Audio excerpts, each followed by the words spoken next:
You're listening to Skeptoid. I'm Brian Dunning from Skeptoid.com. The Zionist Conspiracy. Today we're going to point the skeptical eye at conspiracy theories that claim Jews are trying to take over the world. There's not just one version of this, there are many, and in their various forms they've been around for centuries. There's hardly been a moment in the past 2,500 years when some group somewhere has not been fomenting mistrust and suspicion of Jews and their motives. The Jews want to take over your government. The Jews want to take control of your banks. The Jews want to abolish your church. The accuracy of these claims is one thing. The history behind them is another. Although the word Zion means many things to many cultures, it's usually a place of peace and unity and cross-cultural brotherhood. However, it's most often associated with the Jewish people in particular. In that lexicon, the word Zion typically refers to the promised land, the homeland promised by God to the Jews, according to Judeo-Christian canon. Zion can also refer more specifically to the city of Jerusalem or the location of Solomon's temple, and sometimes to the biblical land of Israel. Historically, a Zionist was any person who fought for the establishment of a Jewish nation in Zion. This was finally fulfilled over the course of many bloody months from 1947 to 1949, as various nations fought over the partitioning of Jerusalem and the surrounding region. The nation of Israel has held a tenuous foothold ever since, and it remains the political and spiritual homeland of all Jewish people all over the world.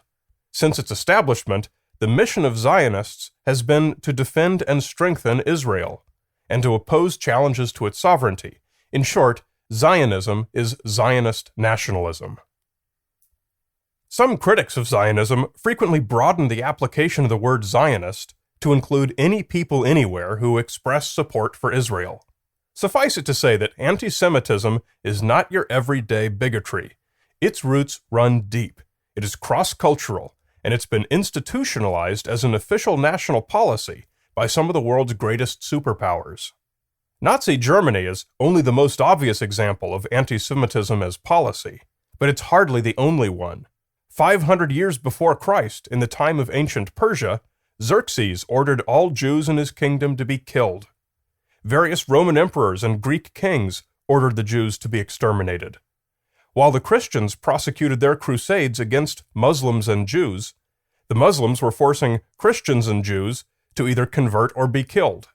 In the 1300s, Jews were widely burned at the stake throughout Europe for causing the plague.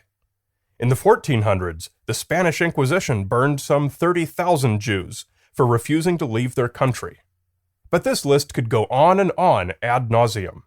Jews have always been blamed for something, and were always at the receiving end of the genocide. There are scant examples in history of Jews doing the same to anyone else. And yet claims of Zionist conspiracy have always persisted, lack of evidence notwithstanding.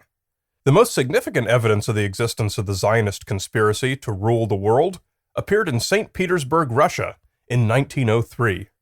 Znamya was a small, short-lived newspaper published by an extreme nationalist faction called the Black Hundreds, for whom anti-Semitism was a core value. Znamya serialized 24 articles over 9 issues of the paper titled The Protocols of the Sessions of the World Alliance of Freemasons and the Sages of Zion. They were, apparently, the recorded minutes of that group's meeting, which took place sometime in the late 1800s. The headline was, A Program for World Conquest by the Jews, Minutes of a Meeting of the Elders of Zion.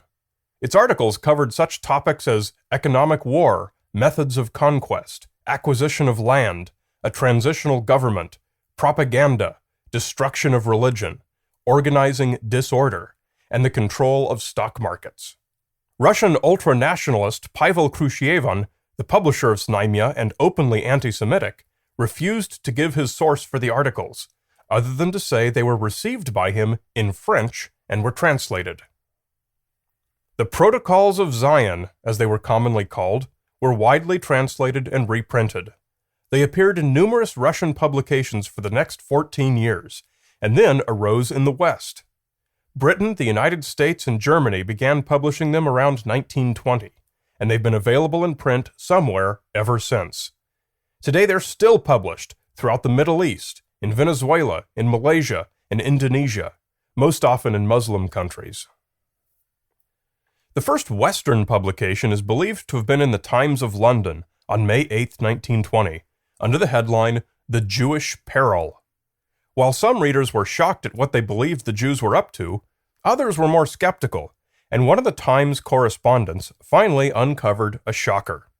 A year after the publication, in August of 1921, the Times published a follow-up called The End of Protocols, in which it was revealed that much of the Protocols of Zion was a nearly exact copy of an 1864 book by Maurice Joly called The Dialogue in Hell Between Machiavelli and Montesquieu.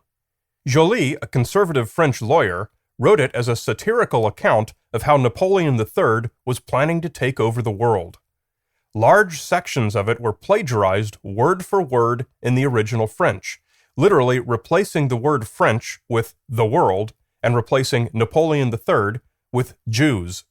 As Joly's book was, and still is, available for anyone to examine, this revelation established conclusively that the Protocols of Zion were a hoax.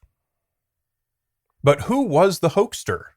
Pavel Khrushchev himself, perhaps? Many authors advanced theories over the ensuing 70 years, but it wasn't until 1992 and the collapse of communism that certain Soviet archives were unsealed and made available.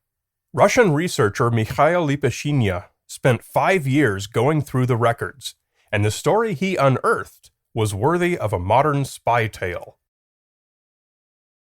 In the opening years of the 1900s, the imperialist Russian government correctly saw impending revolution as a very real possibility.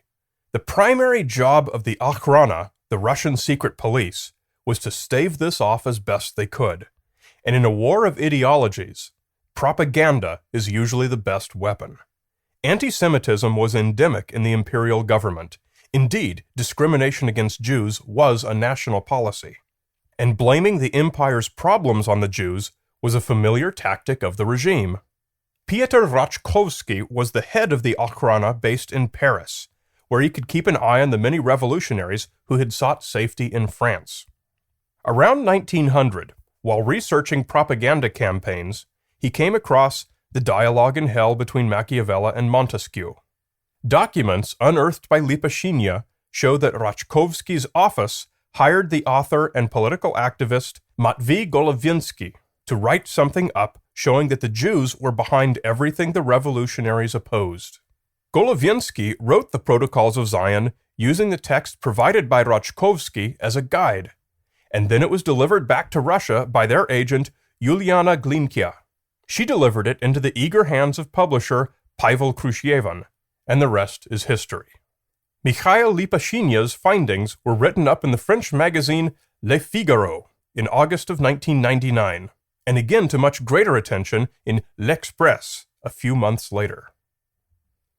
In what seems like an almost pitiful last gasp of a dying regime, as the revolution progressed, the imperialists began calling the Bolshevik revolutionaries themselves Jews.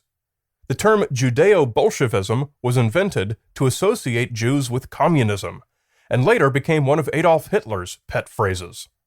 The ironic footnote to all of this is that Golovinsky, author of the most infamous anti-Semitic document in modern history, changed allegiances after the 1917 revolution and became a Bolshevik himself.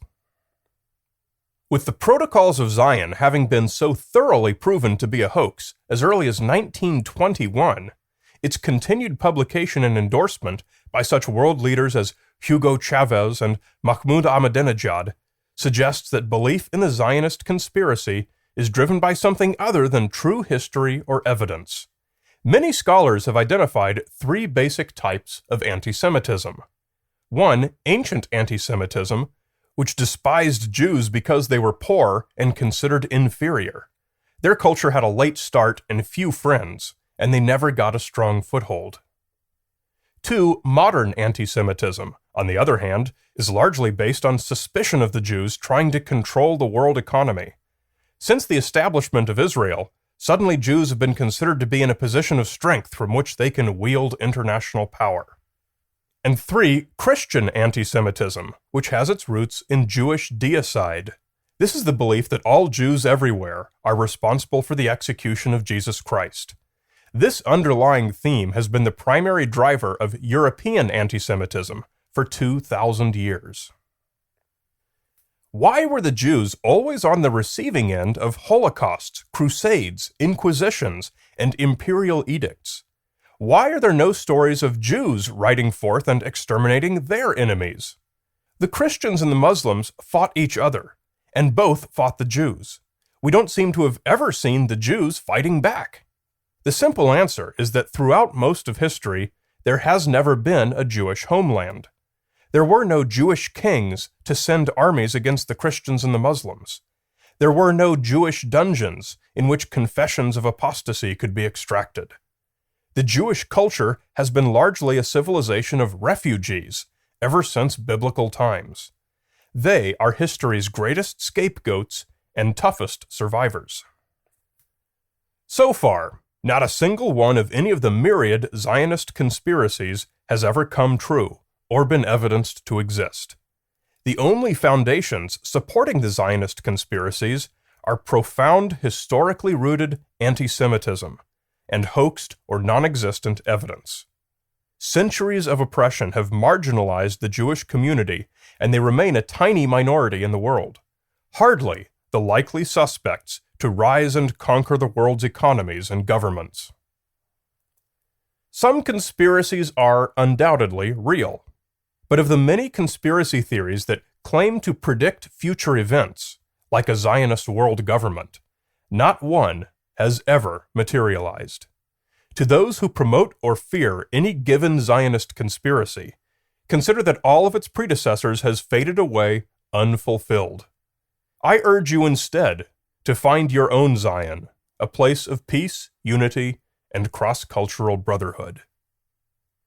But if you insist on having evidence for the Zionist conspiracy, the official logo for the 2012 Olympic Games in London, a grouping of jagged polygons, is said to spell out the word Zion. Watch out.